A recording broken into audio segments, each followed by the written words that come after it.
ಕನ್ನಡ ಸಾರಸ್ವತ ಲೋಕದ ಹಿರಿಯ ಬರಹಗಾರ ಭೈರಪ್ಪ ಇಹಲೋಕವನ್ನು ತ್ಯಜಿಸಿದ್ದಾರೆ. ಕನ್ನಡ ಸಾಹಿತ್ಯ ಲೋಕಕ್ಕೆ ಇದು ತುಂಬಲಾರದ ನಷ್ಟ. ಹಿರಿಯ ಸಾಹಿತಿ ಎಸ್.ಎಲ್. ಭೈರಪ್ಪ ನಿಧನ ಹೊಂದಿದ್ದಾರೆ. ಇವರಿಗೆ 94 ವರ್ಷ ವಯಸ್ಸಾಗಿತ್ತು. ಪದ್ಮಭೂಷಣ ಎಸ್.ಎಲ್. ಭೈರಪ್ಪ ಎನ್ನಿಲ್ಲ.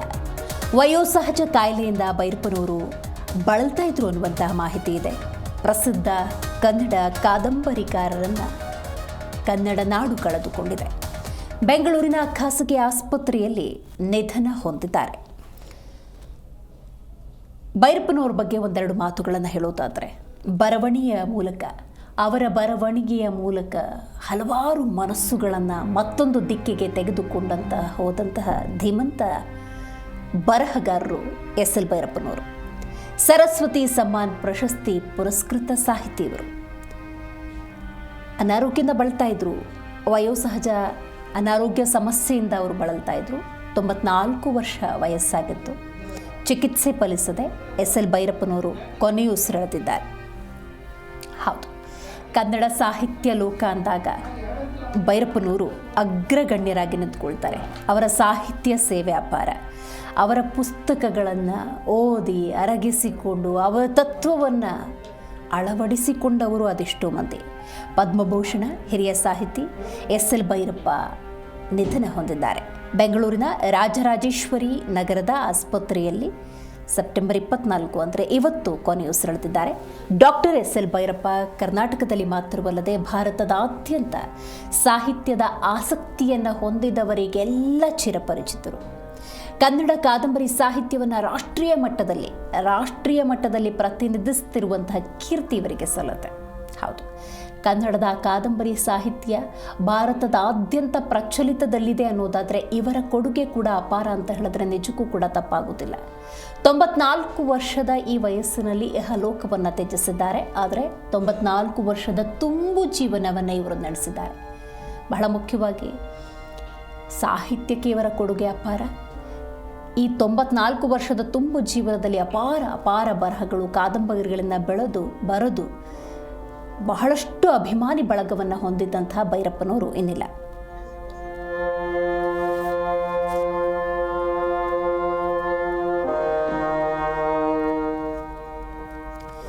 ಹೌದು, ಪದ್ಮಭೂಷಣ ಹಿರಿಯ ಸಾಹಿತಿ ಎಸ್.ಎಲ್. ಭೈರಪ್ಪನವರು ಇನ್ನಿಲ್ಲ. 94 ವರ್ಷದ ತುಂಬು ಜೀವನವನ್ನು ನಡೆಸಿದರು.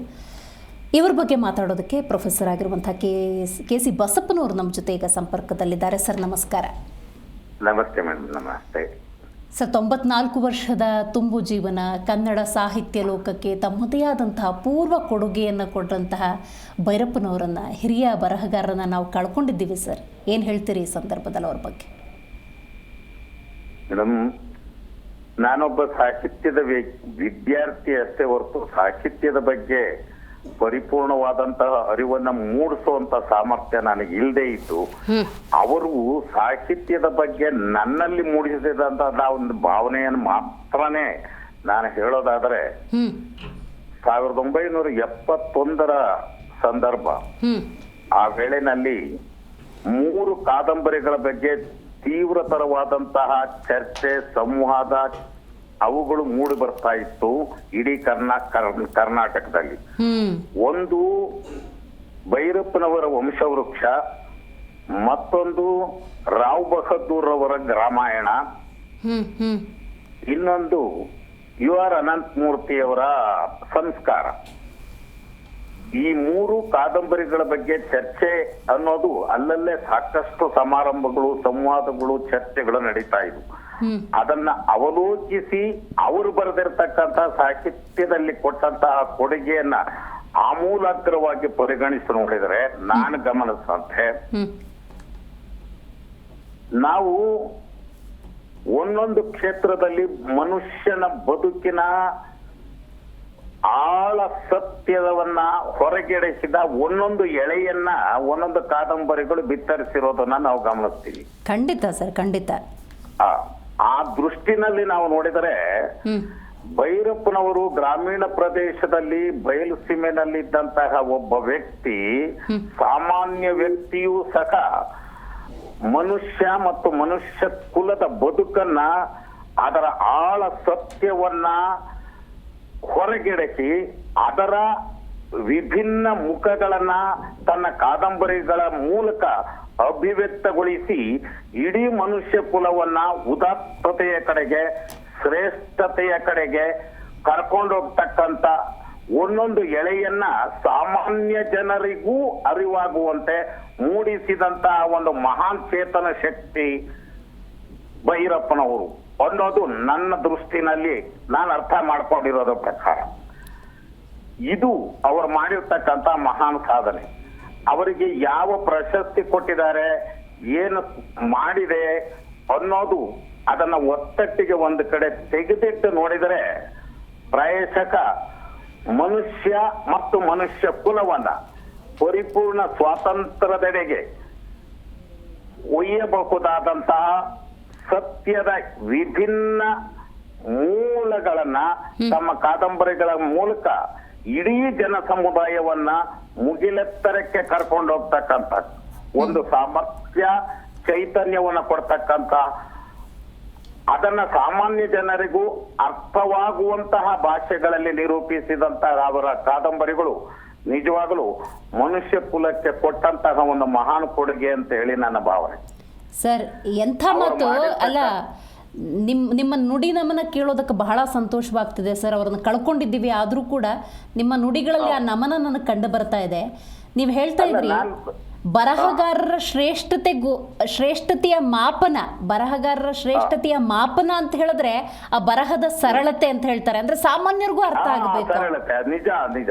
ಯಾಕೆಂದ್ರೆ ನಮಗ ಸಾಹಿತ್ಯದ ಗಂಧವೇ ಇಲ್ಲದೆ ಇದ್ದಂತ ವೇಳೆನಲ್ಲಿ ವಂಶ ವೃಕ್ಷ ಕಾದಂಬರಿ ನಮಗ ಅವಾಗ ಪಾಠಕ್ಕಿಟ್ಟಿದ್ರು ಅವ್ರು ಓದೋದಕ್ಕೆ.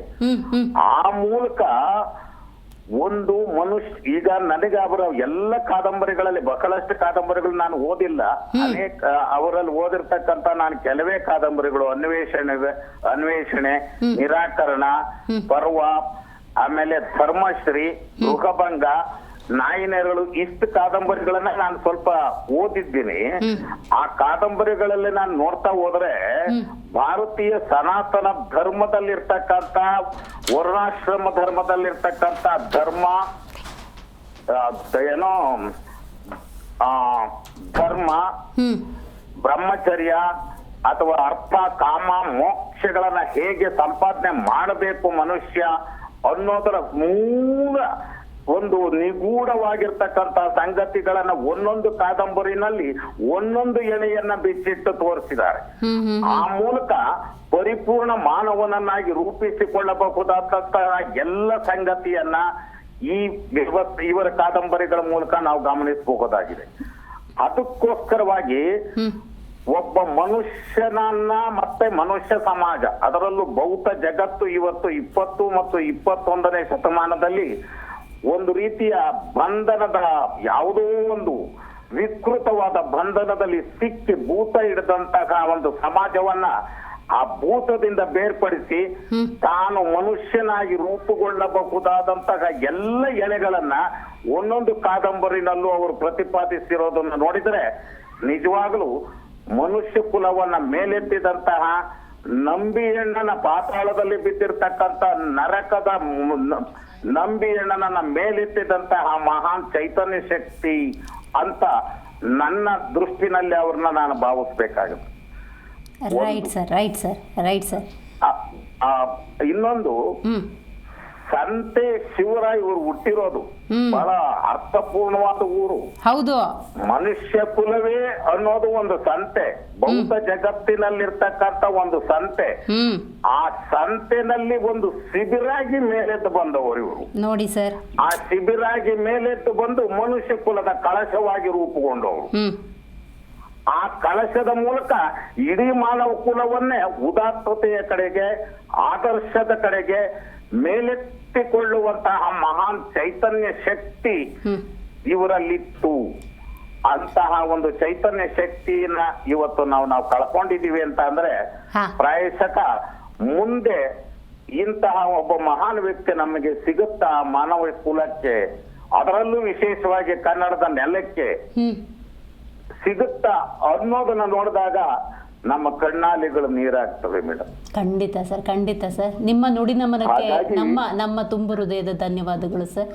ಜಿ ಕನ್ನಡ ನ್ಯೂಸ್ ಜೊತೆಗೆ ಕೆ.ಸಿ. ಬಸಪ್ಪನವರು ಪ್ರೊಫೆಸರ್, ಇವರು ಕೂಡ ಹಿರಿಯರು, ಸಾಹಿತ್ಯದ ಬಗ್ಗೆ ಅಪಾರ ಆಸಕ್ತಿಯನ್ನು ಹೊಂದಿದವರು, ಭೈರಪ್ಪನವರ ಹಲವಾರು ಕಾದಂಬರಿಗಳನ್ನು ಓದಿದಂಥವರು ಕೆ.ಸಿ. ಬಸಪ್ಪನವರು ತಮ್ಮ ನುಡಿ ನಮನವನ್ನು ಸಲ್ಲಿಸಿದ್ದಾರೆ. ಇದೀಗ ನಮ್ಮ ಜೊತೆ ಸಾಹಿತಿಯಾಗಿರುವಂತಹ ಮಾಲತಿ ಪಟ್ಟಣಶೆಟ್ಟಿಯವರು ದೂರವಾಣಿ ಸಂಪರ್ಕದಲ್ಲಿದ್ದಾರೆ. ಮೇಡಮ್ ನಮಸ್ಕಾರ. ಮೇಡಮ್, ನನ್ನ ಧ್ವನಿ ಕೇಳಿಸ್ತಾ ಇದೆಯಾ ನಿಮಗೆ? ಸಂಪರ್ಕ ಸಾಧ್ಯವಾಗ್ತಾ ಇಲ್ಲ. ಮತ್ತೊಮ್ಮೆ ಅವರನ್ನು ಸಂಪರ್ಕ ಮಾಡುವ ಎಲ್ಲ ಪ್ರಯತ್ನವನ್ನು ಮಾಡೋಣ.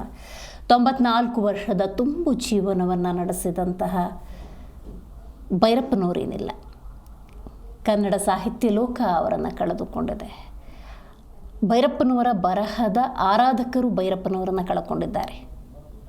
ಈಗಾಗಲೇ ಕೆ.ಸಿ. ಬಸಪ್ಪನವ್ರು ಮಾತಾಡ್ತಾ ಇದ್ರು, ಅವ್ರ ಊರಿನ ಬಗ್ಗೆ ಉಲ್ಲೇಖ ಮಾಡ್ತಾಯಿದ್ರು. ನಾನು ಹಾಸನದ ಸಂತೇಶ್ವಾರ ಅನ್ನುವಂಥ ಪುಟ್ಟ ಗ್ರಾಮದಲ್ಲಿ ನೆಲೆಸಿದ ಭೈರಪ್ಪನವರ ಸಾಹಿತ್ಯ ಮೀರಿದ ಒಂದೆರಡು ವಿಚಾರಗಳನ್ನು ನೋಡೋದಾದರೆ, ಅಫ್ಕೋರ್ಸ್ ಸಾಹಿತ್ಯ ಲೋಕದಲ್ಲಿ ಅತ್ಯದ್ಭುತವಾದಂತಹ ಬರಹಗಳ ಮೂಲಕ ಜನರನ್ನು ತಲುಪಿದಂತಹ ಈ ಸಾಹಿತಿ ತಮ್ಮೂರಿಗೇನಾದರೂ ಕೊಡುಗೆಗಳನ್ನು ನೀಡಬೇಕು ಅಂಥೇಳಿ ಕೆರೆಗಳನ್ನು ತುಂಬಿಸುವಂಥ ಪ್ರಯತ್ನವನ್ನು ಮಾಡ್ತಾರೆ.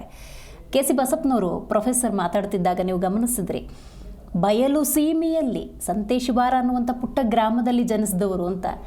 ಬಯಲು ಸೀಮೆ, ನೀರಿಗೆ ಅಭಾವ, ಹಾಗಾಗಿ ಕೆರೆಗಳಲ್ಲಿ ನೀರನ್ನು ತುಂಬಿಸುವ ಅಭೂತಪೂರ್ವ ಪ್ರಯತ್ನವನ್ನು ಇದೇ ಭೈರಪ್ಪನವರು ಮಾಡಿದ್ರು. ಅವರ ಸಾಹಿತ್ಯ ಸೇವೆಯ ಜೊತೆಗೆ ಸಾಮಾಜಿಕ ಸೇವೆಯನ್ನು ಕೂಡ ನಾವಿಲ್ಲಿ ಗಮನಿಸಬೇಕಾಗತ್ತೆ.